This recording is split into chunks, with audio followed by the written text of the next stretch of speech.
cerita yang berkesan lah selama jadi model. Apa yang terjadi? Tiba-tiba aku tuh nyantol di sambungan catwalk. Mau jalan nggak bisa, bayang aku pakai sepatu, modelnya tuh depan biasa gitu stiletto, terus di pergelangan tangan, pergelangan kakinya tuh ada talinya. Gitu.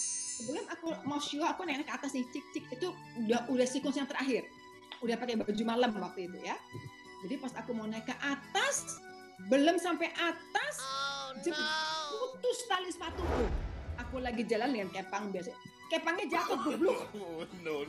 Copot, kepangnya copot. Jadi ingat ceritanya Mas Itang, contemporary Muslim apa gitu.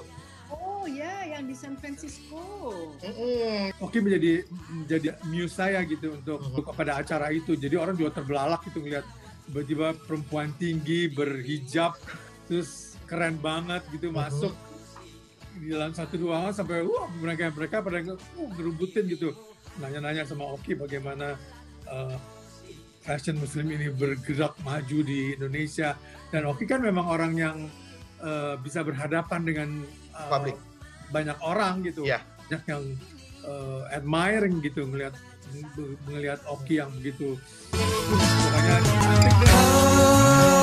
Pragawati,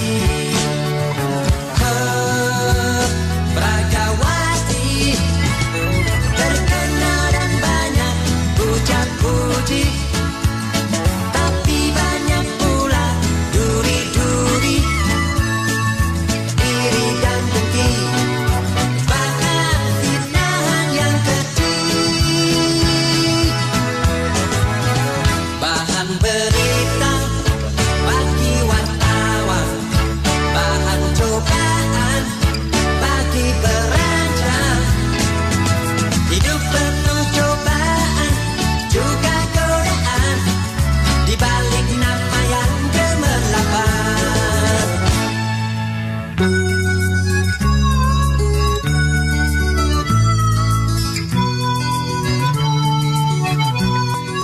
Assalamualaikum Mbak Oki. Waalaikumsalam warahmatullahi wabarakatuh. Henry, terima kasih. Thank you for having me. Terima kasih undang-undang aku di YouTube kamu ini.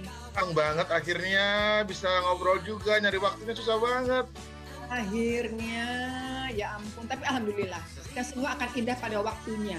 Nah loh, seru nih. Mbak Oki ngomong-ngomong sibuk apa di pandemi? Aku sejak pensiun dari DPR kemarin, maka aku kembali ke duniaku yang membesarkan namaku, yaitu dalam dunia modeling. Jadi sekarang aku sibuk di Okiwala Modeling yang sudah berjalan baru setahun sih Okiwala ini. Kami mulai itu Oktober 2019 waktu itu. Kemudian Maret kita mulai pandemi kan, tentu ada perubahan-perubahan strategi yang aku lakukan untuk Okiwala Modeling. Dengan mengatakan dengan mengatakan dengan mengatakan itu ada kaitannya. Ketika kita baru memulai begitu untuk belajar berekspresif gitu ya, maka pengucapan huruf-huruf vokal itu yang huruf hidup itu cukup membantu. Tapi restu nanti lama-lama ketika kita udah dapat ilmunya, maka nggak perlu bilang a i u e o, pasti otomatis akan itu akan dari sendirinya. Awalnya itu perlu dibantu dengan a i u e o. Betul, restu betul. Oke. Sekarang coba Mutiara, saya mau lihat coba ekspresinya Mutiara, dideketin ya. Dideketin, coba Mutiara deketin. Tangannya gini bisa nggak? Bisa nggak gini Mutiara tangannya? Nah, oke sekarang bilang A gimana? A, coba A. Coba A. Oke, matanya lihat ke kamera, jangan lihat ke Mutiara, matanya lihat ke saya. A, coba. A. Oke, kalau oke, kalau O. Oke, bagus, alisnya naik ya. Coba sekarang Mutiara gini lagi. Oke, jadi kalau naruh muka, naruh tangan di wajah, jangan begini ya. Jari-jarinya jangan begini. Ya, jelek kalau gini, tapi begini akan lebih cantik. Atau begini, nih. Nah, pokoknya ini jari harus lentik kelihatannya. Ya, Bu Tuti, restu, jari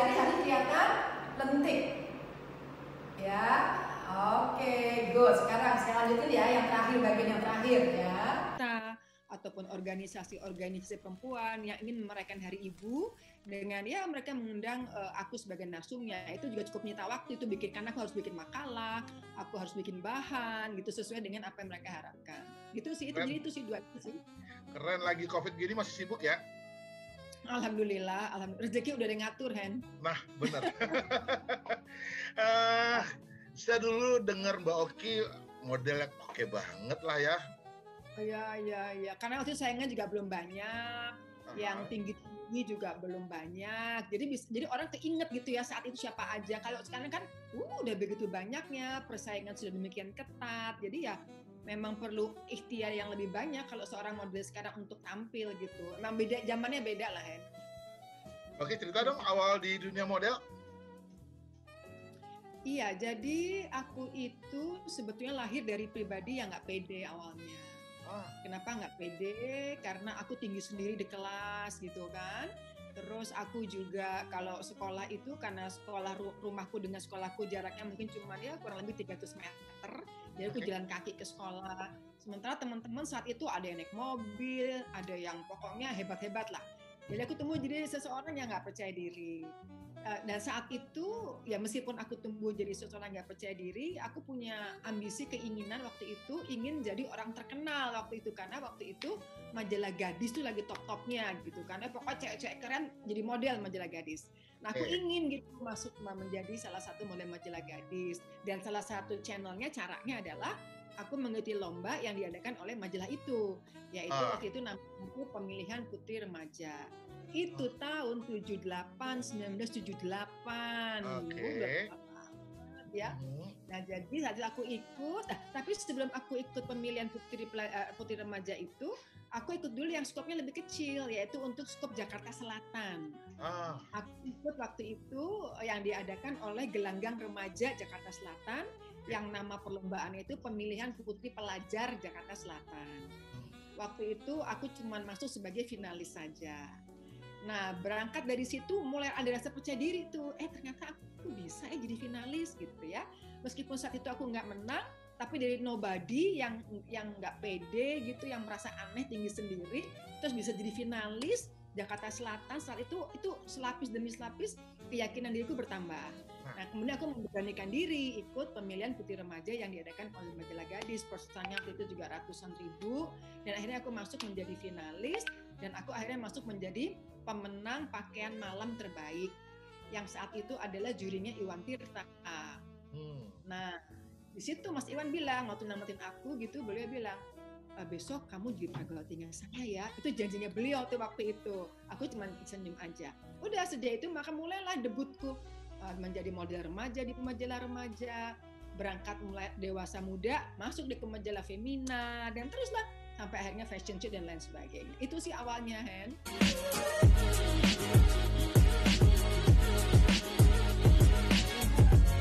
Nggak punya pendidikan dunia model sebelumnya? Nggak punya aku. Bodinya mendukung banget. Kayaknya begitu. Jadi modalnya mungkin udah ada, gifted juga kali ya. Tapi selain itu juga ambisi kayaknya perlu ya dimiliki oleh orang dimanapun profesi dia. Selama dia punya ambisi dan ambisi itu bisa diasah dengan baik dan juga bertemu dengan lingkungan yang juga baik. Ya mudah-mudahan bisa terrealisir lah impian-impian itu. Mbak Oki kan katanya tadi pemalu tuh awalnya. Betul. Siapa yang ngajak atau mungkin keinginan sendiri buat ikut event yang di Jakarta Selatan tadi? Ya, jadi ya aku nih memang pemalu, memang nggak pede, tapi ya sebagai remaja ada ingin punya eksistensi gitu loh. Sebagai remaja ada ingin terlibat dalam sesuatu yang sedang populer saat itu gitu ya. Remaja itu kan memang kalau kita bicara tentang psikologi, tahap perkembangannya itu kan memang peers group menjadi sesuatu yang menarik, dinamika kelompok menjadi sesuatu yang menarik. Dan saat itu remaja di usiaku itu memang sedang tertarik dengan hal-hal yang berbau tadi pemilihan-pemilihan putri remaja, pemilihan-pemilihan atau garis-garis sampul, ataupun pemilihan-pemilihan yang bisa membuat dia tampil. Nah aku pun juga pengen seperti itu. Jadi di balik rasa ketidakpercayaan diriku itu cukup besar ambisiku untuk terlibat dalam komunitas-komunitas seperti itu. Dan ikut kompetisi cuma satu itu aja atau ada yang lain? Aku ikut kompetisi 2 kali ya, yaitu pemilihan putri pelajar yang di Jakarta Selatan sama yang di Majalah di situ, 2 itu aja. Itu langsung punya nama ya?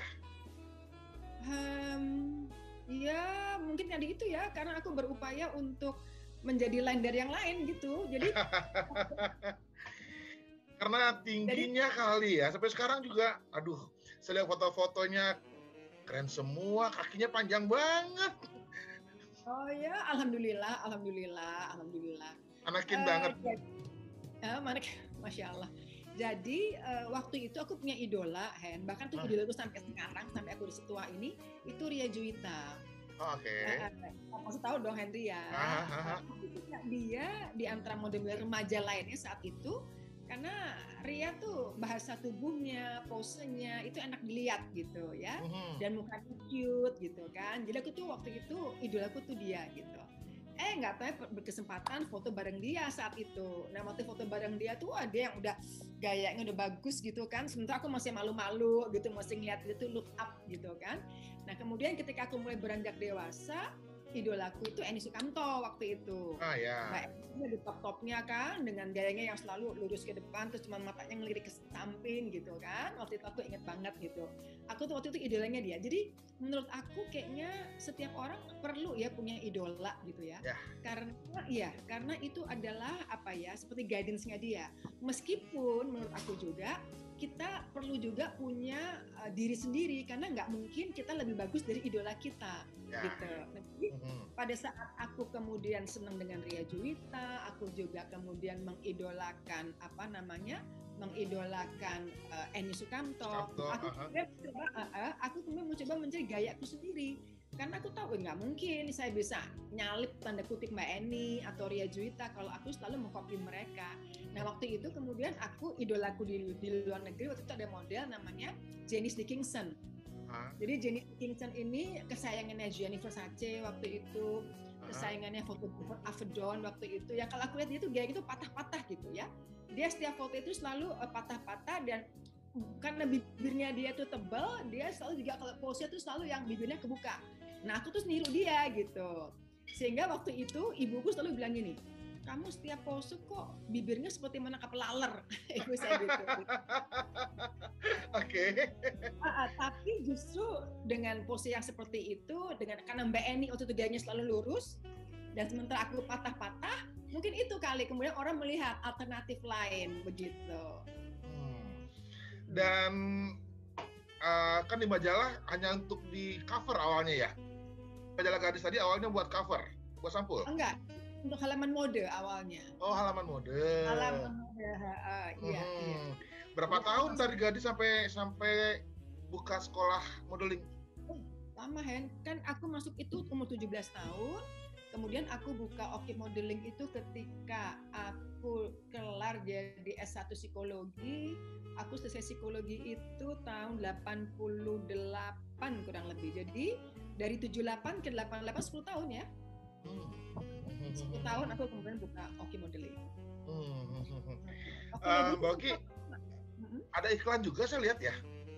Oh ya, iklan aku beberapa, Ericsson, aku sempat pegang handphone Ericsson waktu itu, Mustika Ratu Slimming Tea, kemudian ada itu Panasonic atau apa tuh ya, mesin cuci waktu itu sama Lula Kamal kita gitu ya, sabun Lux juga, sabun Lux itu kalau nggak salah sempat 6 tahun gitu, kayaknya itu ya yang besar-besar ya. Punya cerita unik nggak atau mungkin punya cerita yang berkesan lah selama jadi model? Iya, mungkin ada 2 hal ya yang aku bisa sharing ya. Jadi pertama itu waktu itu aku ikut fashion show yang diadakan setiap tahun oleh majalah Femina dan Gadis yang disebut juga dengan Lomba Perancang Mode, ya, LPM. Ya. Jadi masa itu tuh LPM itu sesuatu ajang fashion show yang ditunggu-tunggu sama fashion people, gitu ya. Karena jurinya oke, kemudian pesertanya juga seluruh Indonesia gitu kan, pragawatinya juga yang dipilih gitu, nggak sembarangan gitu. Jadi baik dari sudut desainer, baik dari sudut sponsorship, baik dari shoot modelnya, pokoknya ajang itu tuh suatu ajang yang luar biasa. Show-nya juga di Hotel Borobudur, catwalk-nya itu panjangnya 33 meter gitu ya. Jadi sebagai model tuh ajang itu tuh memang puas banget karena kita betul-betul dituntut untuk menunjukkan kepiawaian kita gitu sebagai model gitu. Nah, waktu itu salah satu acara di situ, salah satu lomba itu aku lupa tahun berapa. Aku pokoknya pakai baju salah satu bukan baju finalis tapi salah satu pendukung acara, kalau nggak salah bajunya Itang Yunus kalau nggak salah. Oke. Nah, waktu itu disponsorin oleh sebuah salon gitu ya, salon terkenal, tuh salon ternama banget waktu itu. Oke. Rambut itu modelnya pakai poni saat itu, terus diikat satu, terus pakai kepang panjang gitu ya. Dan aku jalan cik sama pakai sepatu hak tinggi gitu kan. Aku jalan gitu cik gitu. Apa yang terjadi? Tiba-tiba hakku tuh nyantol di sambungan catwalk. Mau jalan nggak bisa, bayangin dong ajang yang seperti itu, yang ballroomnya selalu penuh itu, yang main Flores Hotel Borobudur gitu ya. Mau jalan nggak bisa. Akhirnya aku copot, tak tinggal tuh sepatu di catwalk. Itu yang pertama. Kedua, beberapa tahun berikutnya masih dalam acara lomba perancang mode, aku lagi jalan dengan kepang biasa. Kepangnya jatuh gubluk. Kepang copot, kepangnya copot. Jadi aku dengan segala dengan rasa yang nggak karu-karuan, aku ambil lagi tuh kepang, jadi aku jalan bawa kepang jadinya. Jadi itu menurut aku tuh sesuatu yang cukup memalukan lah gitu ya. Ada lagi show, waktu itu show Ramli. Ini show pertamaku dengan almarhum Ramli. Dan Ramli saat itu kan di sana top banget gitu ya. Sering banget dia bikin show gitu. Aku diajak nih, aduh ini show besarku yang pertama dengan desainer yang terkenal gitu. Panggungnya itu Ramli itu kan senang pakai tangga. Jadi kalau misalnya kita sebagai penonton, panggung gitu, terus di main stage sana tuh ada tangga, cuk gitu. Jadi model kalau mau keluar dari belakang panggung, dia mesti naik tangga dulu. Dia mesti naik tangga gitu. Dia pose di atas, baru dia turun ke bawah ke catwalk. Oke. Nah, ini riwah banget. Aduh, riwah banget. Akhirnya kita tangga gitu, takut jatuh dan lain sebagainya gitu ya. Nah, itu show pertamaku. Aku pakai sepatu, modelnya tuh depan biasa gitu, stiletto. Terus di pergelangan tangan, pergelangan kakinya tuh ada talinya gitu ya. Sebelum aku mau show, aku naik ke atas nih, cik. Itu udah sequence yang terakhir. Udah pakai baju malam waktu itu ya. Jadi pas aku mau naik ke atas, belum sampai atas, putus tali sepatuku. Akibatnya apa? Aku nggak bisa keluar kan, nggak bisa show kan. Dan Ramli marah, murkanya minta ampun. Wah, di situ aku rasanya ya udah deh, karir gue sebagai model kayaknya udah mentok nih, kayak udah deh nggak mungkin lagi deh. Tapi ya alhamdulillah ternyata ya udah, abis itu diajak aja juga sama Ramli gitu. Artinya kejadian itu kemudian tidak mematahkan hati Ramli untuk nggak pakai aku gitu ya. Tapi waktu itu aku rasanya takut banget gitu karena baju terakhir, baju malam, ini pertama kali showku ada kejadian gitu. Nah, yang terakhir yang juga berkesan buat aku adalah ketika aku show di Houston Dallas di Amerika, pakai bajunya Mas Iwan Tirta. Waktu itu aku pakai baju yang terakhir, baju gongnya dia tuh aku inget banget. Bustier gitu. Kemudian ada jubahnya panjang kali itu 7 meter ke belakang gitu. Terus pakai mahkota Bali itu ya. Pernah lihat itu fotonya. Oh gitu ya, warna bajunya off white, ada Prada emasnya gitu. Waktu aku keluar itu di Houston Dallas itu pakai lagunya Tika Bisono yang nyanyi, lagunya Mas Guru Putih-Putih Melati. Begitu aku keluar, aku jalan kira-kira seperempat catwalk, itu orang langsung standing ovation. Penonton yang bule kebanyakan gitu ya, penonton bule waktu itu kan, wah pada berdiri terus sampai aku mentok ke depan, sampai aku mentok ke belakang mereka terus berdiri. Itu rasanya suatu pengalaman yang luar biasa karena sepengalamanku menjadi model, baru saat itulah satu-satunya itu yang aku jalan orang sampai melakukan standing ovation gitu. Itu kali pengalaman-pengalamanku yang paling berkesan ya, Masya Allah, alhamdulillah. Berarti kita nggak pernah sampai jatuh sih, nggak pernah ya? Enggak, aduh, enggak. Jangan. Jangan. Sepatu aja tuh yang kesangkut di sambungan hak itu aja rasanya udah nggak karu-karuan, apalagi jatuh ya. Rata-rata tinggi berapa sepatu?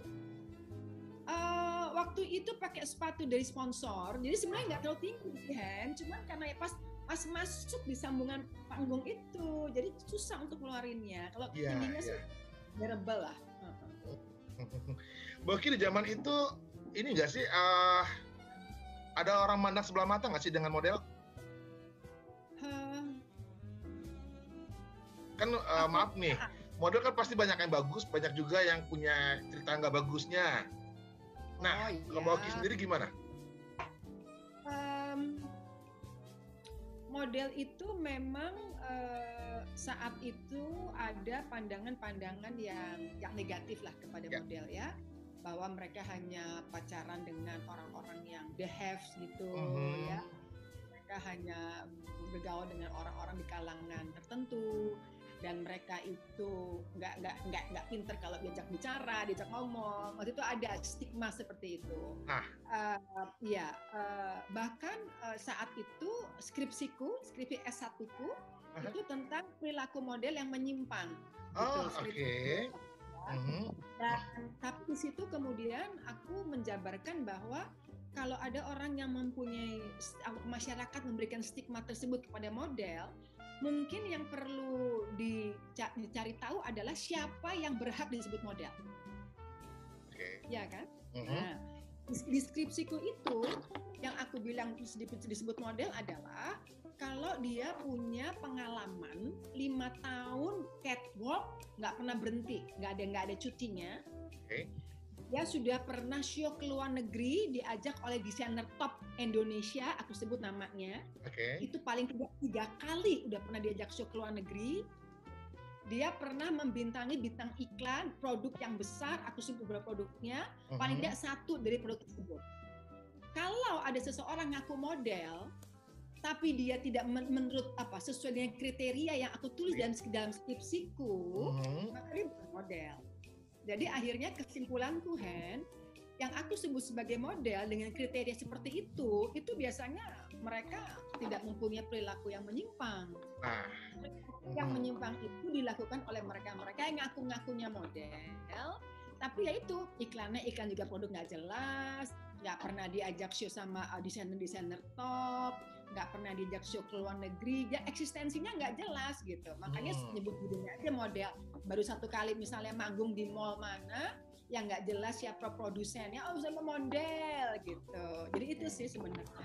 Kalau model beneran aku lihat dengan tadi ya kriteria aku, mereka mempunyai self esteem atau harga diri yang cukup baik gitu untuk melakukan hal-hal yang kurang terpuji.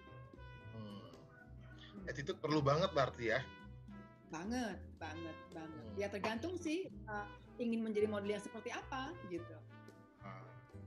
Dan Boki zaman itu ready buat semua jenis pakaian? Ready. Oh ya? Ya mungkin yang harus ya tank top zaman itu masih oke banget pasti ya? Oh iya, aku bahkan waktu itu pertama kali show, bukan pertama kali, waktu LPM itu Lomba Perancang Mode saat itu, Itang Yunas menang tahun lalu, jadi tahun ini dia harus ngisi acara itu setelah juri bergabung, maka pemenang yang kemarin tahun lalu ini 1, 2, 3 harus show gitu kan. Nah waktu itu Itang show gitu, Itang waktu itu kalau nggak salah juara 2 atau juara 1 aku lupa. Nah Itang show dan dia kasih ke aku swimsuitnya itu modelnya kemben, terus high cut gitu kan, yang high cut sampai ke pinggul gitu. Dari jangan salah ya, swimsuitnya itu dari kulit, jadi leather, warnanya merah gitu, dan dia itu rambutnya dikepang 1 gitu. Dan waktu itu aku jalan itu sama Titi Kadarsi, pokoknya sama top lah waktu itu ya, Titi Kadarsi, Kantori, Juwita tuh waktu itu. Mereka kan udah lebih senior dari aku, jam terbangnya juga lebih tinggi di catwalk gitu. Jadi mereka jalan dengan baju itu dengan segala kepedeannya gitu kan. Sementara aku masih 17 tahun yang, aduh kok gue dapet swimsuit ya, aduh gue malu. Jadi jalannya masih jelek banget karena secara mental aku juga nggak pede gitu. Jadi ya memang profesional sih waktu itu. Ya udah jalanin aja.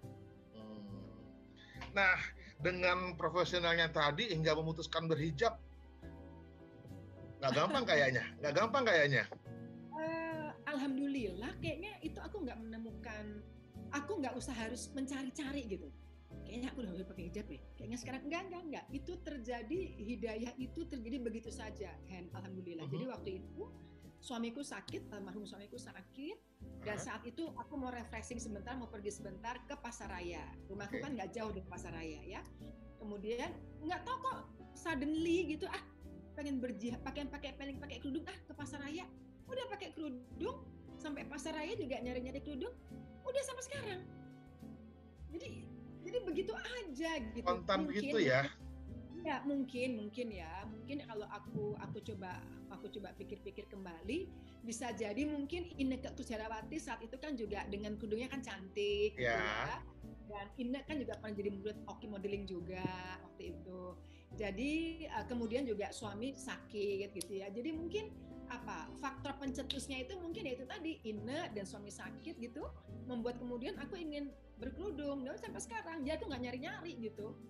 Begitu aja datangnya. Jadi kalau Henry tanya susah dong ya, rasanya enggak gitu. Alhamdulillah sih, alhamdulillah. Nggak kebayang saat itu akan kehilangan beberapa job yang tanpa harus pakai hijab? Oh iya, jadi waktu itu aku cuma berdiskusiku hanya sama manajer operasional di Oki Modeling. Waktu itu namanya Nur. Jadi aku waktu itu diskusi sama Nur, aku bilang, Nur, kalau misalnya saya pakai kerudung, kira-kira nanti bisnis Oki Modeling seperti apa ya? Aku cuma mikir bisnis Oki Modelingnya aja. Terus kalau itu tuh Mbak Nur cuma bilang, udah Mbak jalanin aja, Bismillah, rezeki udah ada yang ngatur. Udah, oke deh Nur, udah jalanin, akhirnya udah nggak apa-apa juga ternyata. Nah, hingga lanjutnya menjadi wakil rakyat, cerita seru lagi nih. Iya, jadi setelah aku malang melintang di dunia fashion, akhirnya aku memutuskan untuk pindah panggung. Aku lupa persisnya tahun berapa, tapi saat itu atau tahun-tahun sebelumnya, setiap desainer itu selalu mengukuhkan aku sebagai top model dengan mempercayakan baju terakhirnya mereka, baju yang paling bagus untuk tentang desainer itu untuk menutup peragaan busana, gitu ya.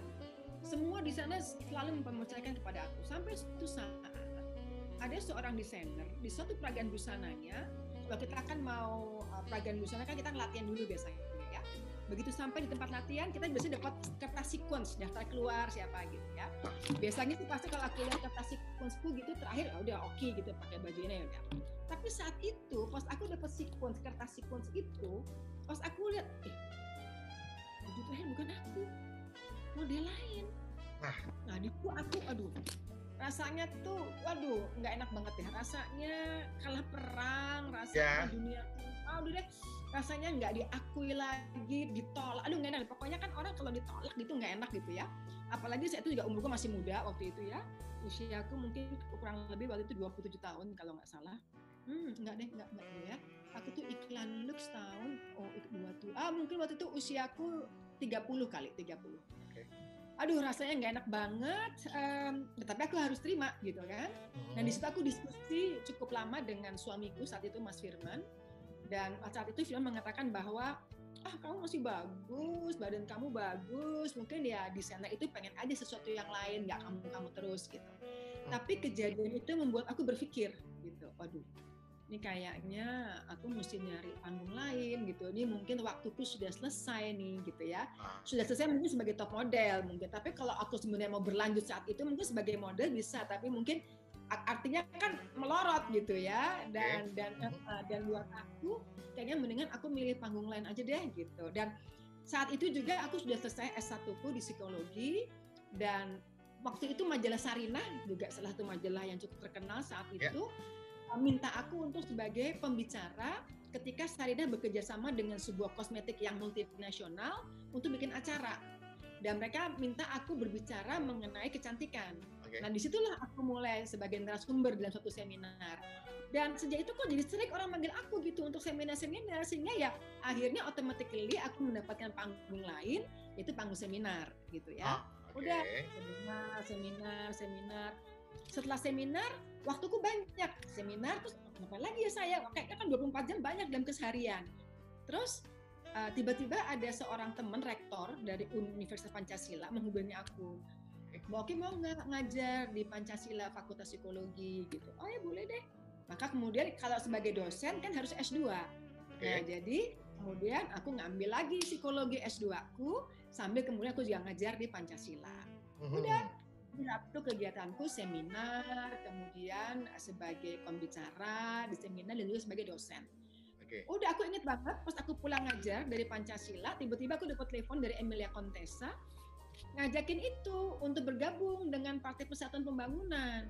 Karena saat itu salah satu undang-undang pemilu adalah mengharuskan setiap partai yang mau ikut pemilu harus menyertakan paling tidak 30% caleg perempuan.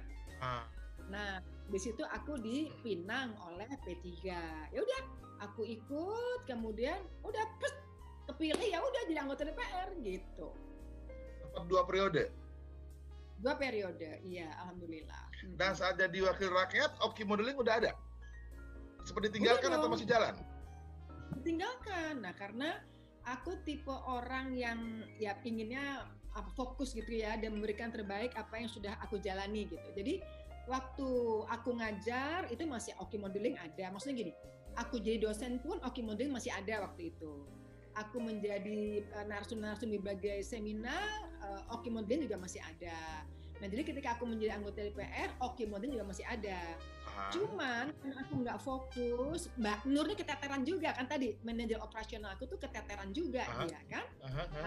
Sehingga kemudian dia merasa dia sendirian ngejalanin si Oki ini, sementara kan aku sibuk di DPR gitu. Akhirnya terus ya udah, akhirnya kemudian si Oki ini kok ya kebetulan mau dibeli sama salah satu orang tua murid.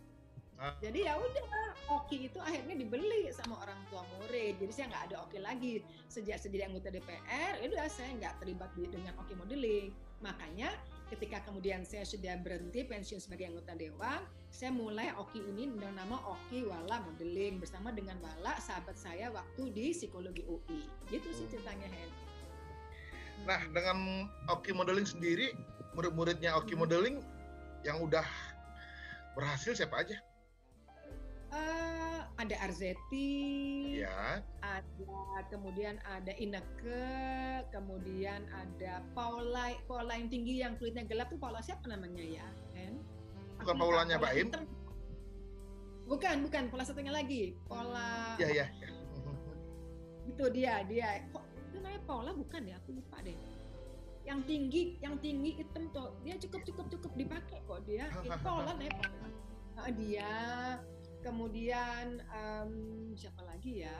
Kalau cowok tuh ada Fadlin sama Fadlin siapa tuh kembar tuh cowok? Fadli Fadlan, iya Fadli Fadlan, Okan, ya kami Okan, ya. Cukup banyak sih mereka. Ini siapa tuh dulu model yang suka kesayangannya Bian tuh?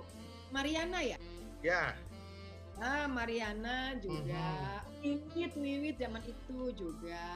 Kalau yang zaman sekarang sih ya cuman itu Paula itu yang tinggi itu Paula, kemudian ada siapa lagi tuh ya? Aku lupa deh, yang kayak Arab gitu lupa namanya aku. Nah, untuk juri-juri event ada dong? Juri ada cukup beberapa, tapi jujur aku tuh kalau penjurian itu kurang menikmati gitu ya, karena menilai orang terus paling aku pernah juri Apnon pernah, kemudian juri Putri Indonesia pernah gitu, tapi sebagai juri kayaknya aku kurang menikmati tuh Hen. Nah, Mbak Oki kan sekarang ada banyak juga nih kontes kecantikan nih, putri-putrian gitu loh. Komen dong tentang event-event yang seperti itu menurut Mbak Oki.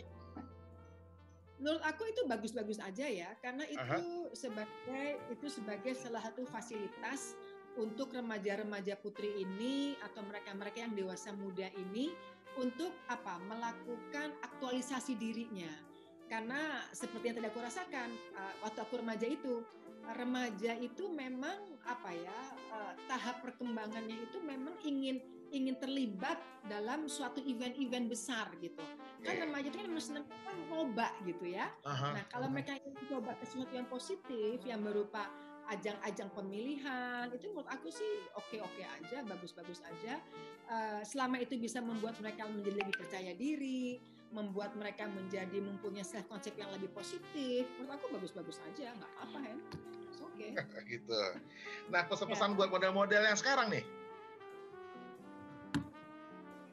bersyukur ya bahwa sekarang model-model Indonesia tepatnya sekarang itu mereka secara modal, kalau kita berbicara mengenai modal itu mereka sudah bagus-bagus, banyak sudah generasi sekarang tuh yang tinggi-tinggi gitu. Bahkan aku sempat lihat di Instagram salah satu agensi model namanya Bali kalau nggak salah, agensi model itu Bali. Aku lihat model-model yang tergabung di dalam Bali, kalau nggak salah Bali deh, Bali agency ini itu mukanya sangat Melayu. Mukanya sangat Indonesia dan aku suka gitu dengan agensi yang seperti ini karena justru itu yang membedakan dengan model-model dari luar gitu ya. Dan lihat salah satu model dari agensi ini pernah show di Paris untuk Yves Saint Laurent, untuk Chanel kalau nggak salah. Jadi itu bagus banget menurut aku. Jadi artinya kita mempunyai potensi si model-model ini untuk bisa go internasional selama mereka mendapatkan agensi yang bagus gitu. Jadi aku mungkin kalau tadi Hendy tanya apa himbauan buat mereka, kalau memang mereka mempunyai wajah yang unik dalam arti kata Melayu banget. Eksotis mungkin? Eksotis boleh, yang hidungnya nggak usah dioperasi gitu ya, yang ya udah ya hidung pesek gitu ya, yang kulitnya setengah matang gitu ya, yang cenderung untuk justru kelihatan etnis gitu ya, itu kan yang membedakan gitu ya. Itu menurut aku justru harus percaya diri, justru harus coba masuk gitu ke dalam agensi-agensi yang tepat gitu, karena yang aku lihat si agensi ini tadi berhasil membawa model tersebut untuk go internasional. Nah, itu untuk para model, itu untuk para calon model atau itu untuk para gadis-gadis di luar sana.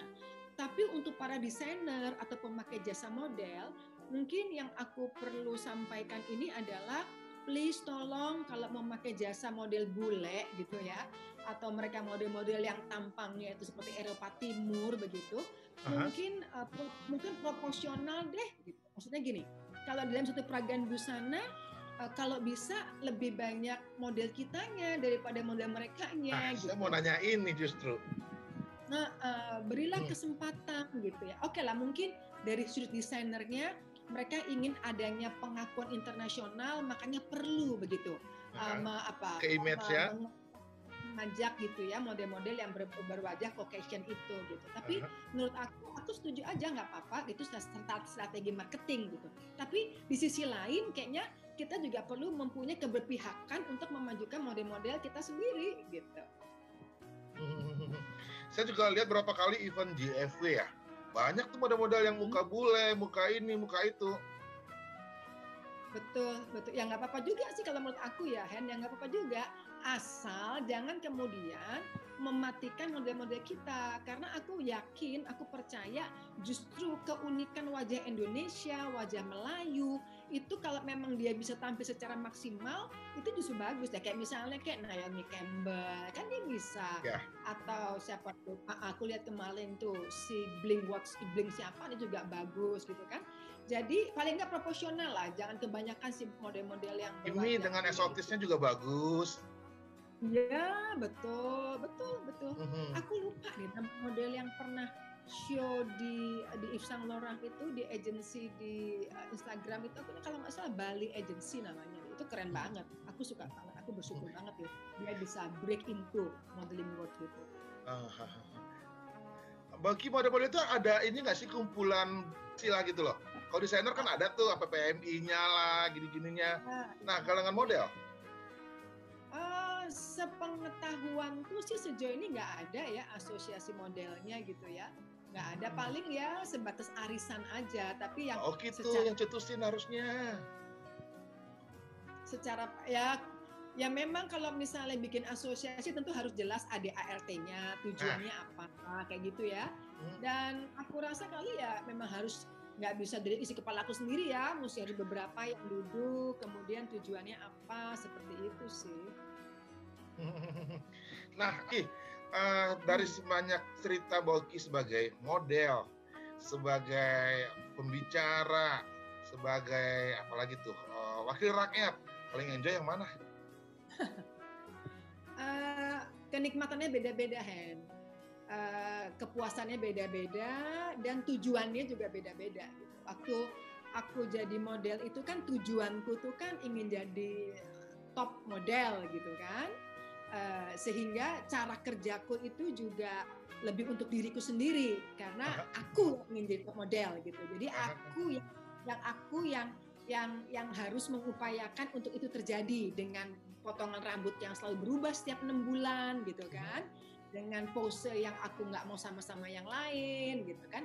Pokoknya aku yang harus lain dari yang lain gitu. Ya khas lah. Sehingga kenikmatannya pun juga ketika kita show gitu bertanganin, atau kenikmatannya itu juga ketika posenya itu kemudian juga diakui bahwa poseku beda sama yang lain, itu kenikmatannya jadi sangat egois lah kenikmatan itu.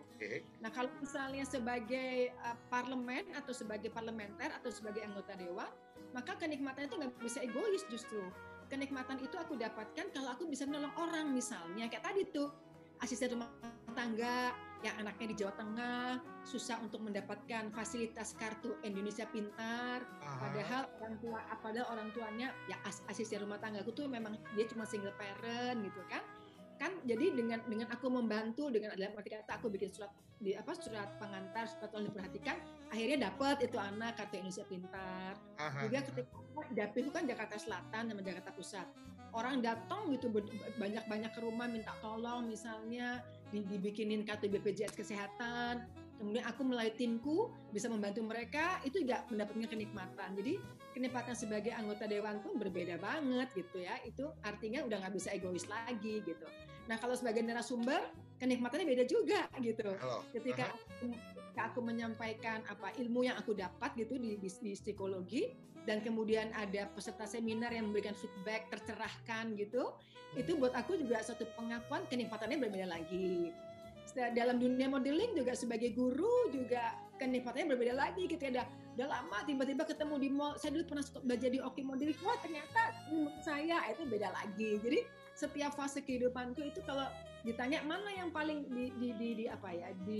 yang paling dinikmati gitu, aku nggak bisa karena nggak bisa dibandingin eyeball itu eyeball gitu, nggak bisa karena beda gitu.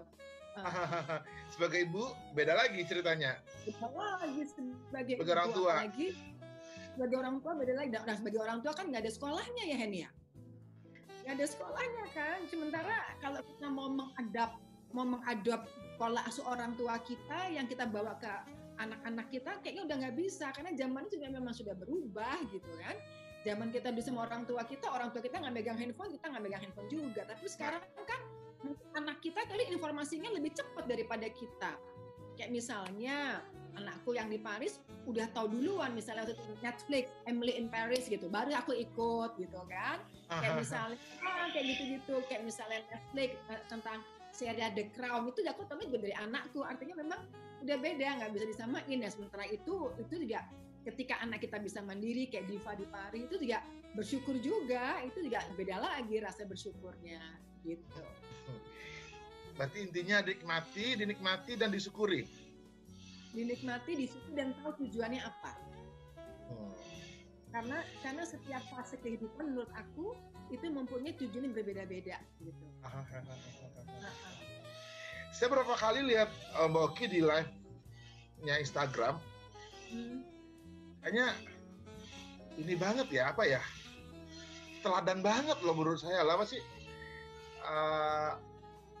penyemangat banget loh sebenarnya. Menurut saya penyemangat buat ibu-ibu, buat perempuan, buat wanita, dan bijak banget. Iya, it's an inside job. Jadi kebahagiaan itu adalah tugas kita dalam diri kita. Bukan kebahagiaan itu kita harapkan dari sekeliling kita. Kalau kita mempunyai sikap yang kebahagiaan kita itu karena sekeliling kita, itu artinya kita mempunyai sikap yang reaktif. Kalau sekeliling kita sehat, kita bahagia. Sekeliling kita nggak ada COVID-19, kita bahagia. Tapi kalau banyak COVID-19, akibatnya kita stres, malas, dan lain-lain, nggak mau ngapa-ngapain. Nah, happiness itu sebetulnya is an inside job. Jadi tugas kita dalam diri kita, ya. Oliver Wendell Holmes mengatakan, yang ada di belakang dan di depan kita itu hanyalah masalah kecil kalau dibandingkan dengan apa yang ada di dalam diri kita. Almarhum ayah saya memberikan wasiat kepada kami. Beliau mengatakan bahwa kepada anak-anaknya, Tidak penting masa lalu, nggak usah disesalkan. Tidak penting masa depan, nggak usah dicemaskan. Yang penting adalah masa saat ini. Apa yang kita lakukan saat ini, terutama kalau kita kemudian menyetir Oliver Wendell Holmes, adalah yang ada dalam diri kita. Jadi yang penting adalah masa sekarang dalam diri kita. Kalau tadi Prof. Ati mengatakan, ayo olahraga, kalau bisa dari awal, kalau sudah seperti kita di Golden Age ini agak susah. Saya bisa katakan, sebenarnya bisa. Gimana caranya dengan kita yang usia seperti ini, yang dari masa muda nggak punya kebiasaan untuk olahraga, sebetulnya kita bisa memprogram diri kita untuk berolahraga. Ya, dan sekarang kita lihat gimana caranya. Nah, sebelum saya sampai ke situ, saya mau memberikan informasi sedikit di sini. Beda antara bahagia dan senang. Ya, kalau senang itu kaitannya sangat materi, sangat fisik. Misalnya punya tas baru, senang. Begitu tas barunya kecoret sama cucu kita, wah, kesenangannya langsung terampas. Ya, punya baju baru, senang. Tapi begitu bajunya kestrika bolong begitu, wah, langsung tidak senang. Tapi kalau bahagia itu tadi is an inside job yang berupa tetap nyaman, tetap tentram, meskipun tas baru kita kecoret bolpen cucu, kita bisa tetap tentram. Kemudian meskipun baju baru kita tadi gosong misalnya, kita bisa tetap tentram, tidak was-was, itu adalah bahagia. Nah, sekarang bagaimana upaya kita untuk bisa menciptakan situasi bahagia tadi di tengah new normal seperti ini, ya? Ya, Masya Allah, Alhamdulillah, itu sebenarnya itu kan bukan ilmuku gitu loh, Hen. Itu adalah ya aku ambil dari literatur, kemudian aku coba sharing dengan ibu-ibu itu dari literatur itu apa yang kemudian aku aplikasikan. Sebenarnya gitu aja sih. Jadi bagaimana kemudian aku mencoba untuk mengambil literatur dan kemudian melihat dalam kehidupanku sendiri. Nah, sehingga aku bisa berbicara dengan hati. Kadang-kadang orang itu menurut aku ya, dia bisa menjadi public speaker yang baik begitu kalau dia berbicara dengan hati, jadi nggak sekedar teori gitu. Apa yang dia sampaikan emang dialami, kan kerasa ya vibrasinya gitu daripada teori-teori aja gitu. Itu sih yang aku coba gatuhkan gitu. Luar biasa. Banyak yang dicontoh ya sebenarnya. Buat perempuan terutama. Contoh. Ya contohnya gini, banyak teladan lah dari Mbak Oki, dari saya lihat dari kalimat-kalimatnya yang di IG tadi, yang di live IG tadi. Hebat ya ibu ini ya gitu. Alhamdulillah. Dan masih aktif di pandemi begini, luar biasanya. Masya Allah, alhamdulillah. Ya mungkin ya tadi yang dibilang itu kali. Ya aku kan single parent, Allah menitipkan kepada aku 2 titipannya. Ya mungkin itu caranya lah untuk memelihara keluarga kami. Nah, balik dikit deh ke cerita sebagai model tadi. Pernah nggak punya job, Mbak Oki suka, pengen banget job ini dengan desainer yang wah, tapi untuk nominalnya kecil, atau sebaliknya, nominalnya gede tapi gue nggak suka event ini? Aku itu bukan orang yang fokus pada nominal ternyata. Ya. Aku itu justru lebih fokus pada kepuasan kerja. Nah, jadi ketika aku memulai karirku sebagai model pun, aku juga tidak pernah mematok harga gitu. Jadi aku ya udah diajak, ya pokok aku happy aja tidak sampai suatu titik justru orang nanya ke aku berapa honornya. Jadi aku nggak pernah gitu matok gitu ya. Sehingga tadi kalau pertanyaannya Henry, ya pokoknya selama aku happy, ya aku kerjain gitu, nggak mikir berapa aku dibayar gitu. Nggak lihat nominalnya, pokoknya. Ya. Aku happy. Dan kalau misalnya ada, kayak misalnya sekarang nih ya, sekarang ada juga beberapa desainer yang menawarkan aku untuk ikut show-nya misalnya, entah itu virtual ataupun sebelum pandemi itu juga nggak virtual, desainer top gitu. Tapi kalau aku nggak stuck ya aku nggak ngambil gitu. Padahal dia desainer top gitu, tapi ya kata hatiku enggak, gue nggak suka, ya udah nggak jadi ngambil. Gitu. Jadi nggak lihat nominalnya, ke enjoy-nya dulu yang pasti sebenarnya. Betul, karena akhirnya aku sampai pada keputusan ya Hen ya, apapun yang kita kerjakan ketika kita menikmatinya dengan hati, nanti materi akan ngikutin kok. Tapi kalau belum apa-apa, kita udah nanya honor, kita yang ada malah nanti kita nggak akan dapat gitu, karena terlalu sadar uang, kita jadi nggak sadar bahwa kita harus nanam bibit uang dulu kalau kita mau menuai uang gitu. Dan Berarti bibit do uang the best dulu lah ya. Betul, servis aja dulu gitu. Jadi ingat ceritanya Mas Itang yang event apa tuh yang Mbak Oki yang contemporary Muslim apa gitu? Oh ya, yang di San Francisco.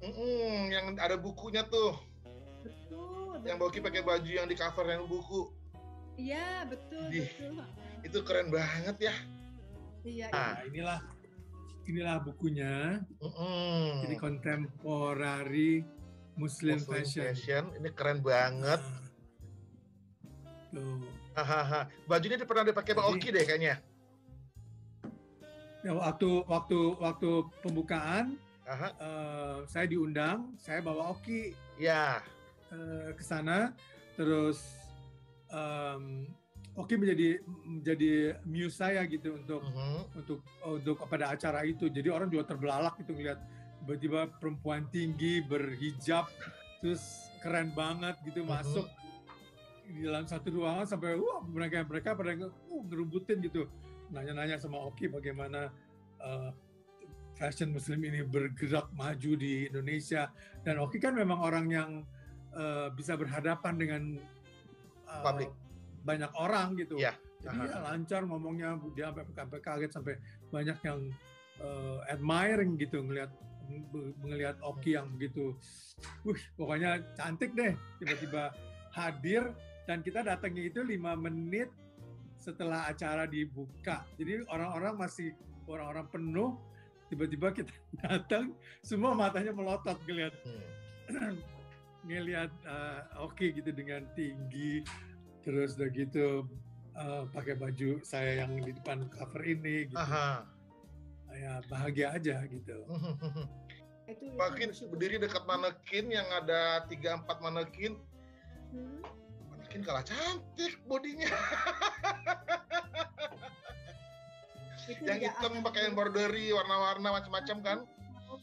Itu keren banget. Mbak Mas Itang juga cerita Mas Oki masuk ruangan dengan perempuan tinggi, pintar, bla bla bla, semua mata tertuju.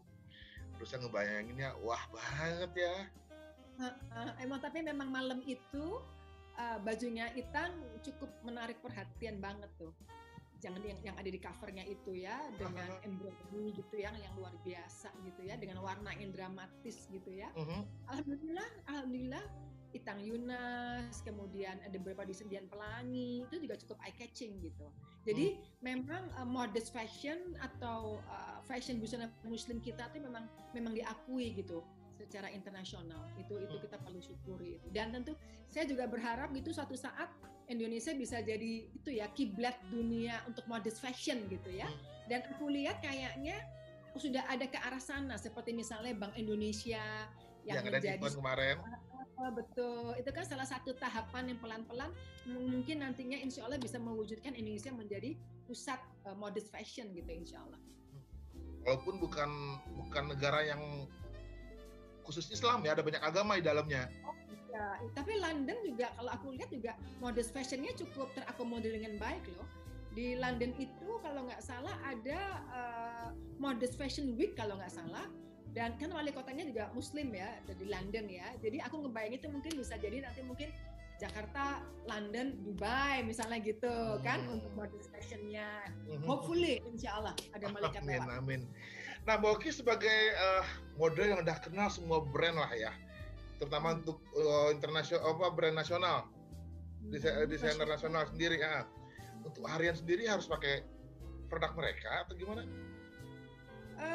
Enggak juga. Terkait dengan brand, terkait dengan label gitu, aku bukan tipe orang yang harus label-label tertentu gitu. Selama baju itu aku merasa bisa bersinergi dengan baju itu, apapun label itu ya pasti akan aku kenakan gitu. Namun juga tidak bisa dipungkiri bahwa peluang aku untuk bisa pakai brand-brand nasional itu tentu lebih besar daripada untuk menggunakan brand-brand nasional yang aku nggak tahu gitu kan. Karena kan aku udah berteman sama Itang, aku udah berteman sama katakanlah Cosi, aku udah berteman sama Hengki Kawilarang. Hengki Kawilarang. Iya, jadi mau nggak mau ya peluang itu ada gitu. Tapi sebenarnya sih dengan brand apa aja, justru kalau kita bisa ngangkat brand itu yang tadinya bukan siapa-siapa karena kita pakai jadi disenengin kan itu dia insya Allah mudah-mudahan ada pahalanya juga ya Hen ya. Berarti untuk harian nggak harus baju si produk fashion designer Indonesia enggak ya? Produk Devstar juga oke gitu ya? Oke aja, boleh. Kalau emang bodinya oke aja jadinya ya. Yang penting kalau menurut aku tuh elegansi atau keanggunan atau style itu bukan dari brand gitu, tapi dari bagaimana kita bersikap, bagaimana kita bergerak, movement kita, bagaimana juga dengan attitude kita, itu yang akan membuat baju itu tuh bersinergi sama kita, bersenyawa sama kita. Jadi penampilan kita bisa stylish gitu. Aku ingat baju itu menurut aku juga kelihatan bagus kalau kita ngebawainnya juga dengan hati gitu loh, bahwa kita suka sama tuh baju. Jadi ketika kita bergerak, karena kita merasa cantik dengan baju itu, maka gerakan kita pun juga pasti akan enak gitu. Tapi kalau kita udah nggak suka sama baju itu, maka gerakan kita juga pasti nggak akan bagus. Kan? Baju itu kesannya ada nyawa juga ya, feel-nya dapat. Iya. Betul. Walaupun itu mahal, tapi kalau kita pakai nggak cocok, nggak jadi. Enggak. Makanya kadang-kadang banyak orang yang kemudian merasa dirinya itu berharga atau dirinya itu mempunyai style, karakter kalau dia pakai branded gitu. Padahal belum tentu branded itu adalah sesuai dengan personality-nya dia gitu. Ya, benar. Setuju. Tapi kuncinya body juga sih. Tapi sekarang nggak juga, Hen. Karena gini, di majalah Vogue yang 2 bulan terakhir kalau nggak salah, itu namanya Lizzo, ada penyanyi, namanya oversize gitu ya. Dan itu dijadikan cover gitu. Aku lihat kayaknya sekarang secara internasional mereka tidak akan lagi melakukan diskriminatif gitu ya, perilaku-perilaku yang diskriminatif terhadap mereka-mereka yang berbody tidak segepeng seperti maneken gitu. Makanya sekarang misalnya majalah Vogue gitu ya mulai menampilkan figur-figur yang nggak langsing. Itu kan merupakan salah satu pengakuan bahwa hey, beauty itu bahwa apapun dengan bentuk tipe badan lo bisa tetap tampil beauty, lo bisa tetap tampil berkarakter, karena akhirnya yang disebut cantik itu akhirnya mereka yang berkarakter kalau menurut aku. Dia bisa buat bodinya mungkin nggak ada lemak bagus, tapi kalau dia nggak punya karakter, dia nggak percaya diri, ya nggak akan kelihatan cantik, nggak akan kelihatan menarik. Sebaliknya orang mungkin yang bodinya oversize, tapi dia pede, dia mencintai dirinya sendiri, dia bersyukur, mungkin akan lebih menarik gitu. Dan dia tahu poin plus minus di bodinya sendiri, gimana bikin jadi bagus. Iya, betul. Dan itu berlaku buat laki juga mungkin, buat pria. Aku rasa sama. Sekarang pria pun juga sama kok genitnya dengan perempuan kalau aku lihat sekarang. Baik dalam skincare-nya, dalam mereka memahami dirinya, tubuhnya sendiri sama aja. Kalau ada juga pria pakai whitening. Whitening boleh-boleh aja selama itu bisa membooster perasaan positif sendiri. Oki seru. Aduh senang banget ngobrol sama Oki. Banyak cerita, banyak ilmu. Sama-sama Hen, thank you so much loh. Makasih ngobrolnya, sehat terus. Sama-sama Henry. Ditunggulah berita-berita bagusnya. Insya Allah. Sukses juga buat Henry and YouTube channelnya ya. Oke, makasih Boki ya. Assalamualaikum. Waalaikumsalam warahmatullahi wabarakatuh.